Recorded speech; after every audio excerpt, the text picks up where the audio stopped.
बुलढाणा जिल्ह्यातील मोताळा तालुक्यातील जवळा बाजार शिवारातील एका शेतात अंदाजे 1.5 महिन्याचा बिबट्याचा बछडा आढळून आला होता।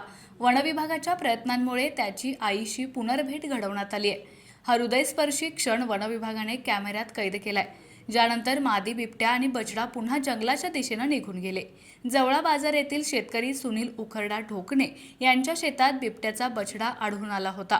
सतर्कता म्हणून सुनील ढोकणे यांनी ही माहिती वनविभागाला दिली। त्यानंतर वनपरिक्षेत्र अधिकारी किशोर पडोळ यांच्या मार्गदर्शनाखाली त्यांच्या पथकाने घटनास्थळी धाव घेतली। त्यांनी बछड्याला ताब्यात घेऊन वनविभागाच्या कार्यालयात हलवलं। मात्र मादी बिबट्या दिसून न आल्यानं बछड्याला तात्पुरतं सुरक्षित ठिकाणी ठेवण्यात आलं।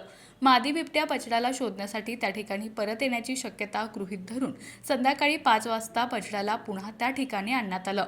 त्याला एका कॅरेटमध्ये ठेवून परिसरात 3 ठिकाणी ट्रॅप कॅमेरे लावले। सकाळी 6 वाजता कॅमेऱ्यात मादी बिबट्याने बछड्याला घेऊन जात असल्याचं दृश्य कैद झालं।